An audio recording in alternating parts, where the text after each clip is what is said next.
Hi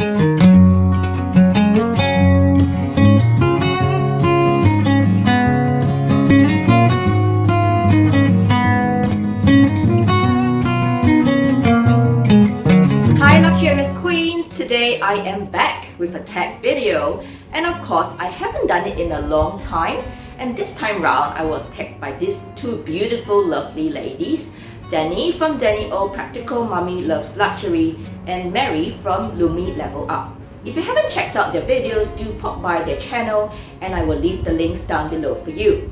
Well, I thought today would be a good day to chit chat about some of my luxury regrets, and surprise surprise, because they are actually items from these big brands like Hermes, Louis Vuitton and Chanel. So stay tuned to find out why and which bags are they. For those of you new here, hello, my name is Lokie and I love all things luxury and try to practice sustainable luxury. I shop both pre-loved and brand new and enjoy sharing about my Hermes purchases. So if you love content like this, then I welcome you to subscribe and join my corner, and it would mean the world to me if you also hit that bell to get updates when I upload a new video. Now grab your cup of tea and let's dive right in. To be honest, I have actually sold some of the items, well, which is a good thing for me, and some of which I will be talking about today, I still have with me right now. I feel that doing such handbag regret videos once in a while helps me to stop and re-evaluate my frivolous spending habits. Just a disclaimer, these items did not work well for me and my lifestyle, and these are my personal opinions of them. But if you do own any of these pieces, please do not get offended in any way, as they may work perfect for you. Well, the first item is from Louis Vuitton, and she is none other than the LV Luxury bag in PM size, in Venice leather in the color red with gold hardware. The reason why she is one of my regretful buys is that I find it a tad small for my liking. And another reason which I sold her was purely about the Venice leather. The Venice leather to me is a tricky one because I have heard and seen it turn sticky over the years. And the texture isn't nice, especially when dust gets stuck on it. Thankfully, I kept her quite well in the dust bag, but even so, she still has small tiny black bits stuck on the Venice material. All in all, I felt that it is a difficult leather to maintain and I did not want the stress of upkeeping such a piece. In addition, I also felt that the Venice handle, especially in this design, was pretty flimsy for a luxury brand as compared to other better designs like the Vachetta handle of the LV Elma or Speedy. Well, you can see how flimsy it is from these photos I have of it. This piece did not feel substantial enough for me, and because of that, I was afraid to put too much in it as I did not want to stress out the handles. Now, the next bag which I regret buying is this Chanel piece, which is a vanity box bag. Much as it looks unique in its shape and design, it is actually not very practical. Chanel also launched a more revised version of this bag with attached shoulder straps, but all in all, it is still not easy to reach in and out of the bag. I often have to find myself putting this bag down and using both hands to open up the bag. So from a functional and practical aspect, this bag is not one of my favorites. Well, I still do carry it from time to time because I love how resilient the caviar leather is, like on rainy days or any day where I rarely have to access my bag at all. Another reason why this bag is a regret is the way it can be carried. This small slip handle here only allows for 2 tiny fingers through, or in my case maybe 3. But as you know, I love carrying my bag on the crook of my arm. So to keep myself hands-free, this bag doesn't give me the freedom of hands-free. The third bag which I regret, and I have mentioned it many times, is my Hermes Herbert Cabas. Unfortunately, I have now sold this bag, and yay, that's a good thing for me, which I will talk about it another time. But I actually regretted buying this bag the moment I received it.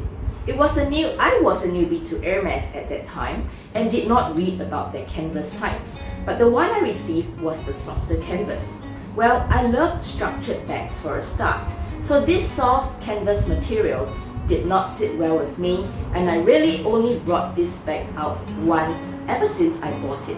I used a bag organizer like this to try to salvage the look of the bag to keep it stiff. But for me, if it's not gonna work, it's not gonna work.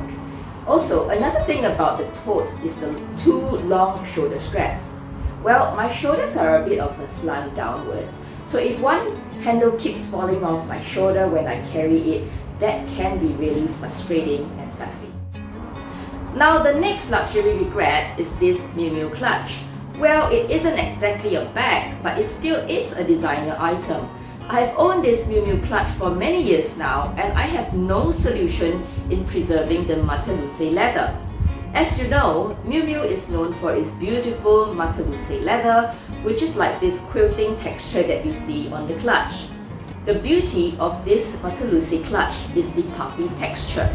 I also have the orange tote bag, which is still very puffy and beautiful, but it is the clutch version that I have an issue with. Well, as you can tell, the only way to store this clutch is to lie it on its back or its front when I store. However, this flattens out the puffy texture over time and it doesn't look that flash anymore. The turquoise is still beautiful, which goes really well with the pop of pink inside. Ta-da, so beautiful, isn't it? And the gold hardware. But I wish maybe if they had fillings inside the quilting, it would make the care for this clutch much easier. And last but not least is another Chanel. And this is my Chanel Medallion tote bag, which is a regretful purchase. And fortunately, I have now sold the bag.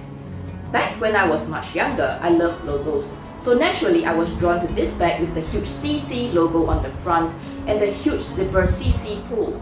But much as it looks big from far, this bag is really quite limited in its storage capacity. It has a small zipper opening on the top, which is, after all, smaller than the base, which I feel is quite stiff, and the remainder of the bag actually opens up larger towards the base. So though it looked like a tote bag, it was quite limited in terms of what I could store in it because it is very structured. Plus, I could only store items which could only pass through the zippers first. Well, the only saving grace for it is the caviar leather, which is so durable and easy to use. However, in this case, it is the capacity which doesn't make sense for a seemingly large bag. Well, overall, these are my 5 luxury handbag regrets which didn't work well for me, all in their own unique ways, and I found that by reflecting on these bags, why I regret buying them, and really thinking about certain functions and practicalities that did not work for me, will influence my future luxury purchases, and hopefully I do not make the same mistakes. Ultimately, I aim to have a neat and well-curated collection of classic luxury pieces that can last me a lifetime and bring me joy. Well, do you once in a while reassess your own luxury bag collection? And if so, I would love to hear your views and why so. So drop me your comments down below.